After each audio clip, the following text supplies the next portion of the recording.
Sanjeev, what would be your advice to the younger generation that is pursuing a career in real estate and investment?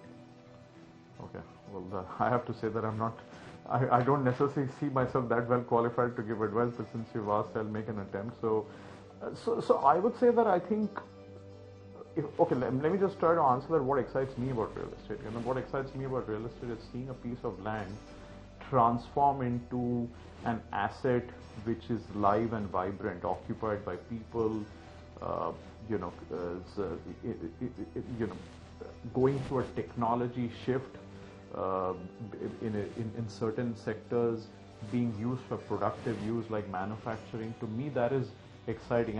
And how does that appeal to a young person getting into this business? I think the future is definitely green.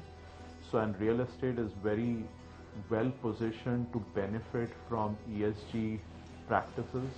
So I think I would encourage young people to come into this business thinking about the fact that they are taking unproductive capital, creating productive assets, and at the same time, if they are able to incorporate the right kind of design and best practices, these assets can actually have low carbon emissions and create employment, right? I mean, these are all very significant things.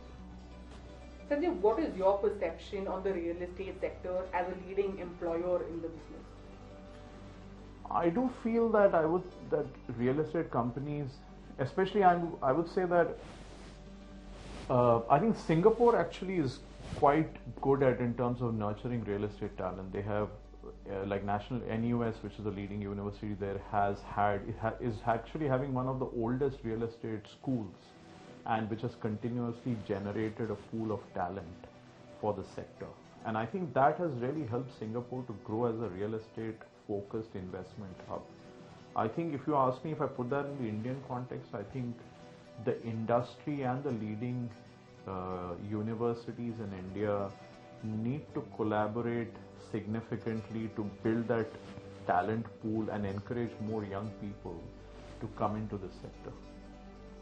What are the three key attributes that you look at a quality employee? I would say that I would like to see three things. Firstly, I want to see an open-mindedness towards learning new things, because the sector is evolving, it's growing rapidly, so you need to be always curious and willing to learn new things. The second thing is, I think, perseverance, because it's also a sector which comes with its own challenges. Projects can go through delays, there can be various issues which are beyond one's control, so there's a need to be perseverant. And I would say that, like everything else in life, not just for real estate, but I think there's a need for a certain degree of discipline and commitment therefore. Could you share your personal journey towards becoming the leader that you are today? Yeah, so I must say that my own journey has been, I would say, quite, what shall I say?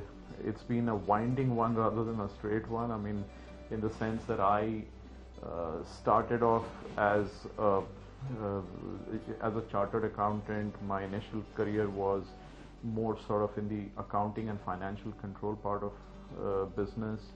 I got to work, I'm very grateful for that. I got to work in different countries at a relatively early part of my life. I started in Hong Kong, then I went to do my business school in the UK, and then I worked there in investment banking for a few years.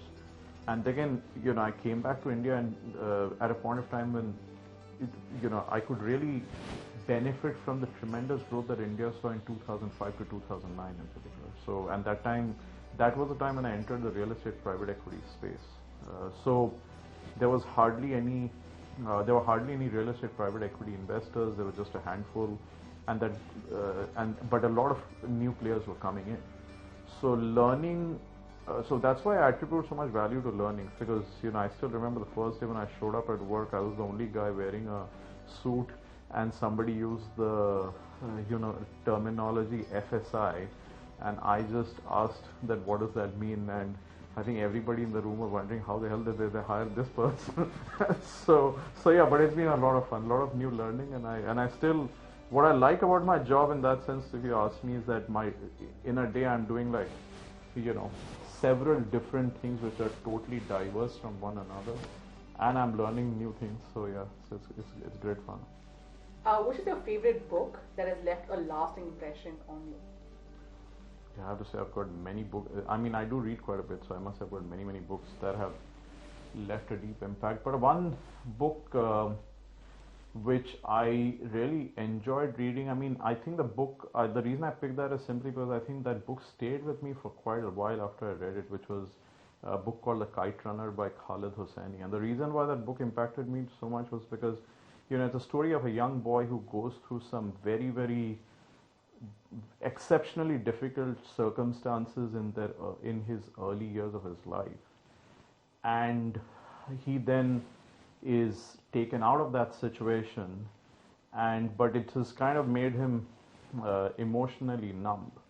But it's just that how the love of the family that takes him out of it, how it manages to, change that, make that deep emotional impact on him. So what I liked about that is that hope and love, I think, are the two most important things which can fix anything. We know that you're an avid fan of traveling. What are your top 3 favorite destinations? Okay.